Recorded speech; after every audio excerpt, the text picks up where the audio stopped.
Écoutons-le. Nous évoluons dans un monde de grande puissance avec une vraie tentation de se partager le monde. Et je crois que ce qui s'est passé durant les derniers mois ou parfois les derniers jours n'a rien enlevé à ce constat. Et donc c'est le grand risque de l'ordre international dans lequel nous vivons.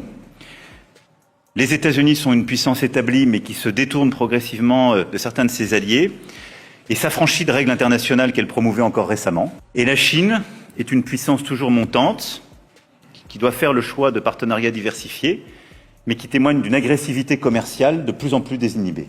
Et surtout depuis la période de sortie Covid, et qui met à mal aujourd'hui l'économie européenne. Et puis nous continuons d'avoir des puissances de déstabilisation, la Russie, avec l'Ukraine et d'autres géographies, et les ingérences informationnelles et autres, et je pourrais citer l'Iran et plusieurs autres. L'Afrique, nous avons notre mot à dire. Il est inadmissible que des pays qui nous parlent aujourd'hui de droits de l'homme et le droit international se soient construits et continuent de prospérer en détruisant les autres, imposant un monde régi par le 2 poids 2 mesures. Dans l'échiquier mondial, le respect ne se décrète pas, il se protège. La souveraineté ne se demande pas, elle s'arrache. Et sans capacité de défense crédible, aucun État n'est réellement souverain. Refuser à l'Afrique le droit de s'armer, c'est vouloir la maintenir éternellement faible, dépendante, exposée et attaquée, alors que toutes les grandes puissances ont bâti leur sécurité et leur influence sur le rapport de force, le rapport de puissance. L'armement de l'Afrique n'est pas un appel à la guerre, mais une condition de survie, de dissuasion et d'équilibre, car dans un monde où seuls les forts imposent les règles, ceux qui ne peuvent pas se défendre sont condamnés à subir. Concernant l'Europe, le président Macron parle de partage du monde, d'Europe forte, des États-Unis dominants et d'une Russie néocoloniale. Mais a-t-il oublié que l'une des plus grandes craintes historiques des États-Unis a toujours été l'émergence d'une Europe unie capable de devenir à long terme une rivale stratégique de la puissance américaine? Malheureusement, tout a été fait pour empêcher les États européens, à travers des dirigeants soumis au sein de l'Union européenne, de dépasser leurs divisions et d'atteindre une véritable unité politique comme l'ont fait les États-Unis.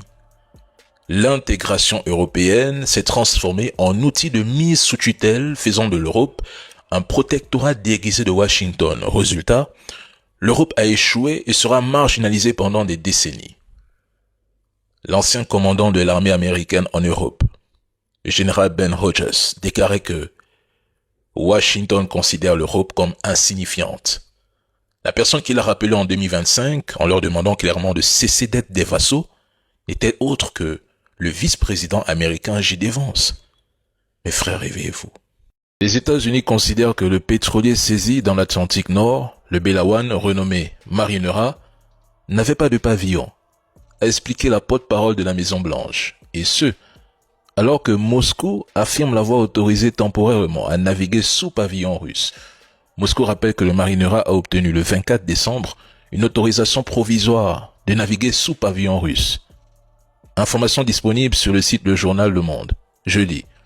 Il s'agit d'un navire de la flotte Fantôme vénézuélienne qui a transporté du pétrole visé par des sanctions américaines. Ce navire a été déterminé comme étant sans pavillon après avoir navigué sous un faux drapeau et il était visé par une ordonnance judiciaire de saisie. C'est pour cette raison que l'équipage sera poursuivi, a déclaré Caroline Leavitt, porte-parole de la Maison-Blanche. Qui vous a encore raconté ici qu'il s'agissait d'un pétrolier russe?